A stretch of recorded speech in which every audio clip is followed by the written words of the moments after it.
Silakan openkan semua.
Oke saja. Assalamualaikum warahmatullahi wabarakatuh. Selamat pagi semuanya.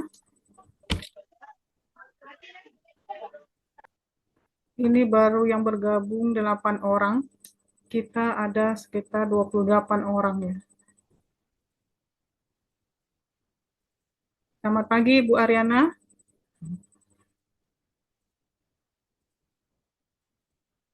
Ya masih mute Bu.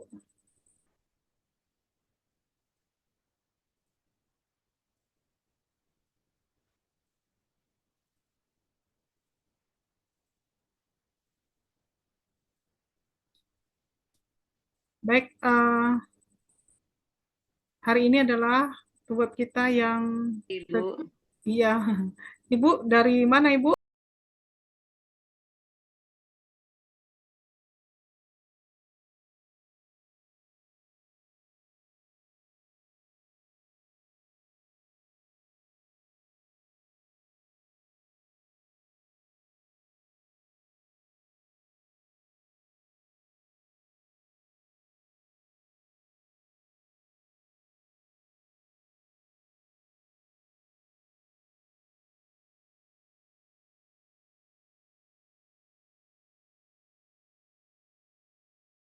Bahas tentang gugatan, tentang surat gugatan ya.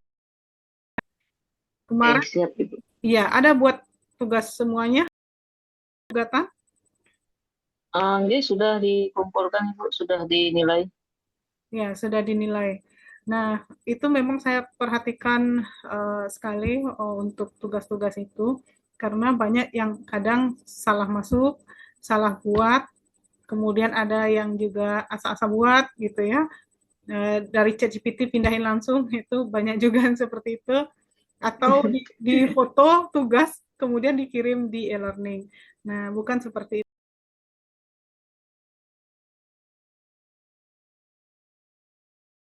ya. Nah, belajar dari tidak tahu menjadi tahu. Kalau kalau kita asal-asalan, nanti kan SH-nya juga asal-asalan. Nah, gitu ya. Nanti nggak tahu Ya, mana siap Ibu. mana iya mana surat gugatan yang betulnya seperti apa, surat kuasa yang betul seperti apa, gitu ya. Kalau kita nggak serius. Nah, gitu. Jadi memang kalau di ilmu hukum ini memang banyak prakteknya, ya, lebih kepada mulai dari ilmu dasar.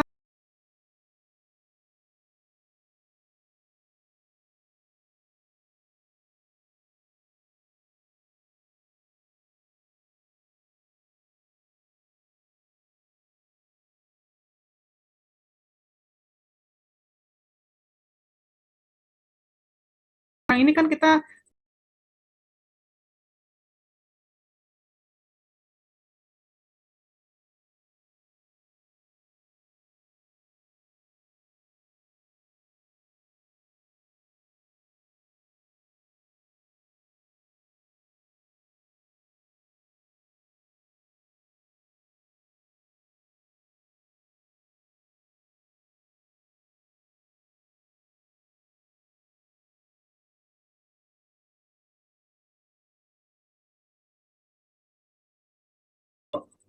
Teman-teman semua nyamannya pakai mana ya? Kalau untuk to web ini, melalui Microsoft Teams atau Zoom saja? Izin mungkin pakai Zoom aja, Ibu. Ini lebih gampang diakses. Iya, saya juga Zoom aja, Bu. Zoom ya. Ya, Iya, karena oke. saya sudah coba untuk itu yang apa? Yang MST itu agak ribet sebet menurut saya, dan mahasiswa banyak juga nggak ngerti gitu. Nah, jadi daripada banyak yang tanya-tanya nanti atau apa gitu kan, saya nyamannya sih pakai Zoom saja biar karena semuanya sudah pada paham ya pakai Zoom bagaimana gitu. Ya kita sepakat aja lah mungkin ya pakai Zoom gitu ya. Baik, saya mau share materi. Sebelumnya kita sudah membahas tentang surat kuasa. Karena seorang penasehat hukum tidak akan bisa mewakili kliennya kalau tidak ada surat kuasa. Berpuasa. Ya. Nah, jadi pas mengajukan gugatan nanti juga harus ada surat kuasa, dilampirkan surat kuasa di sana. Gitu ya. Nah, saya mau share dulu bahan untuk PPT.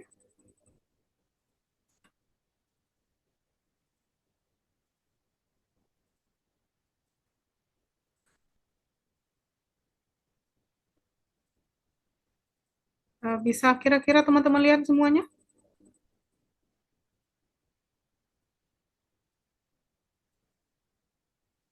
Izin masih loading, Ibu. Masih loading ya? Oke. Oke.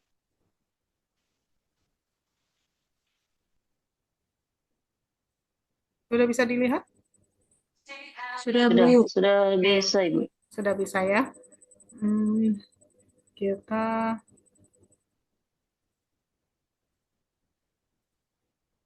nah dari sini dulu mungkin awal dari proses peradilan perdata itu eh, yang pertama tentunya harus ada sengketa ya. Oh ya, saya ingatkan teman-teman untuk ambil screenshot-nya nanti ya untuk sebagai bukti kehadiran.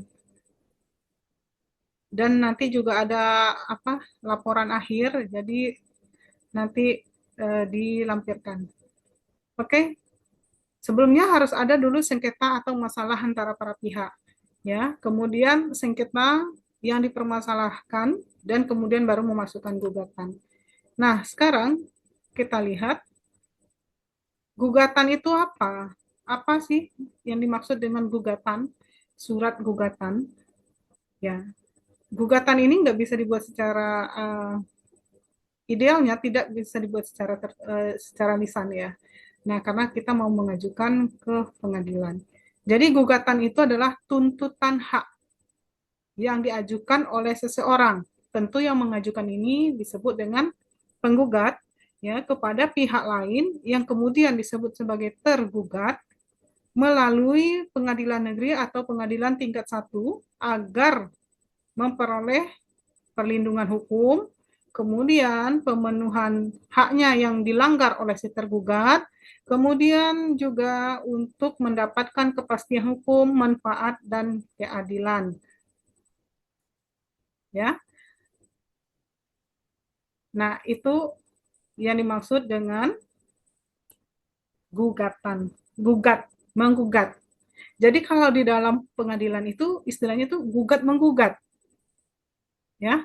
Yang menggugat namanya penggugat, orang yang diduga melanggar hak si penggugat dinamakan namanya tergugat. Ya. Nah, kemudian kalau kita lihat menurut salah seorang ahli, ya, Sudikno Martokusumo, nah, gugatan ini merupakan tindakan yang bertujuan memperoleh perlindungan hukum yang diberikan oleh pengadilan untuk mencegah main hakim sendiri atau agent rifting. Ya, jadi kan di dalam hukum itu tidak boleh main hakim sendiri. Ya, Bu Ariana? Oke, siap, Ibu. Nah, kemudian surat gugatan perdata, karena ini, kalau lihat kita kan praktik peradilan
gitu. Nanti akan ditunjukkan di pengadilan. Nah, jadi kemarin apa? Surat kuasa umum atau surat kuasa khusus untuk beracara di pengadilan? Surat kuasa khusus Ibu. Bu. Ya, betul ya. Nah, yang dipakai untuk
meminta perlindungan hukum.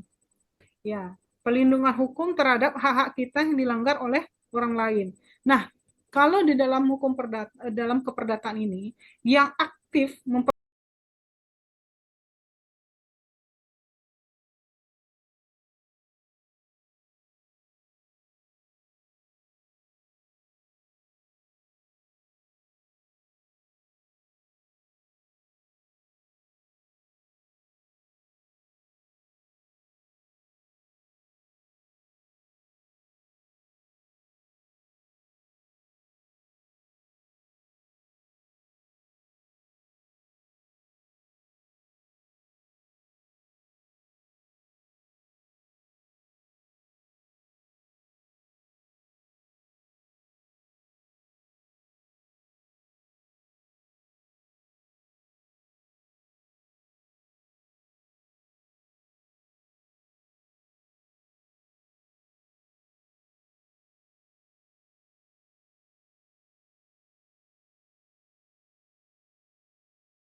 wan prestasi ini kan ingkar janji atau tidak tepat janji gitu ya. Tidak sesuai dengan yang diperjanjikan. Ya, itu wan prestasi. Kalau di sana kan kewajiban hak kewajiban itu namanya prestasi. Tapi kalau melanggar tidak sesuai itu wan prestasi. Nah, kemudian dasarnya itu kan perjanjian tidak terpenuhi. Contohnya apa? Gagal bayar hutang, tidak menyerahkan barang, atau salah dalam dalam mengartikan perjanjian. Contoh, misalnya saya menyuruh seseorang untuk eh, ngecat rumah saya warna putih. Tiba-tiba tukangnya ngecatnya warna hijau. Nah, ya, itu kan nggak sesuai. Tidak sesuai dengan yang diperjanjikan. Nah, kemudian kita lihat lagi,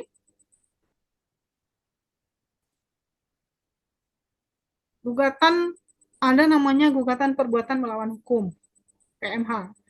Nah, dasarnya itu pasal 1365 KUH Perdata. Apa istilah lain dari KUH Perdata kemarin? Apa nama lain dari KUH Perdata? Ada yang tahu? Istilah lain dari KUH Perdata ini apa? Yang sering disebut dengan B, BW. nah ya, BW. Ya, Burgerlijk Wet.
Dari ini kan hukumannya lebih berat ya dibandingkan hanya pemakai Nggih, rata-rata di atas 5 di atas 5 tahun. pelakunya dah.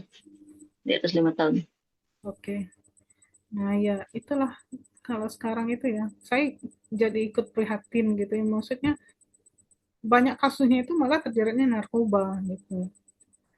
Rata-rata memang di seluruh Indonesia, di seluruh lapas Indonesia rata-rata memang kasus terbanyak itu narkoba, Ibu. Ya, berarti kan harusnya ya negara berarti kan harus berjuang keras ya untuk menang bagaimana narkoba ini, walaupun susah Iya, gitu ya, tapi kalau tidak kan ini ancaman kan bagi generasi muda iya, Indonesia. kasihan yang muda-muda nih. Iya, oke. Baik, kita lanjutkan. Nah, bentuk gugatan itu ada gugatan tertulis, kemudian ada gugatan lisan. Dan ini diatur dalam HIR dan RBG. Tetapi pada pada apa prakteknya itu semuanya dalam bentuk tertulis ya. Karena nanti dibagikan tidak hanya penggugat tapi juga kepada tergugat. Nah, catatannya tentang gugatan lisan ini ya, itu khusus apabila si penggugat ini mungkin dulu tidak sekolah gitu ya dan tidak bisa baca tulis atau bisa disebut dengan buta huruf. Nah, maka surat gugatannya dapat dimasukkannya dengan lisan kepada Ketua Pengadilan Negeri yang mencatat gugatan ya. Nah, nanti ada panitera yang akan bantu. Nah, ini kan dalam aturan hukumnya. Ya, HIRRBG ini walaupun sebenarnya sudah kalau dibilang usang ya memang sudah usang ya karena ini kan produknya Belanda ya. Nah, tetapi sampai saat ini masih berlaku gitu ya. Nah, walaupun tidak secara keseluruhan karena sesuai pasal 2 aturan peralihan Undang-Undang Dasar 45 ya. Nah, selama tidak ada yang baru yang menggantikan maka yang lama akan tetap dipakai. Ya, aturan baru yang menggantikan maka aturan yang lama ini masih akan tetap dipakai. Kemudian kita lanjut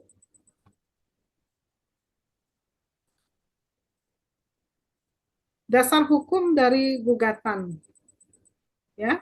Dasar hukum gugatan ini bisa kita lihat di HIR ya, Herzian Inland Reglement pasal 118 itu dulunya berlaku untuk wilayah Jawa dan Madura, kemudian ada RBG ya, Reglement Buiteng Wengesten. Nah, itu pasal 142 untuk luar Jawa dan Madura. Sekarang kan tidak ada lagi pembagian-pembagian seperti ini ya. Nah, kemudian untuk KUH Perdata atau disingkat dengan BW. Nah, untuk dasar hubungan hukum perdata misalnya perjanjian, perbuatan melawan hukum, waris dan sebagainya. Nah, untuk perjanjian misalnya pasal 1320 BW itu kan untuk semua perjanjian masih mengakar ke pasal 1320. Kemudian ada peraturan Mahkamah Agung Perma terkait perkara perdata, misalnya Perma nomor 1 tahun 2019 tentang administrasi perkara dan persidangan di pengadilan secara elektronik. Nah, jadi dulu mungkin tidak mengenal ya tentang sistem peradilan secara elektronik, tetapi dengan adanya perkembangan pengetahuan dan teknologi, nah maka ada apa namanya peluang atau kesempatan untuk dilakukan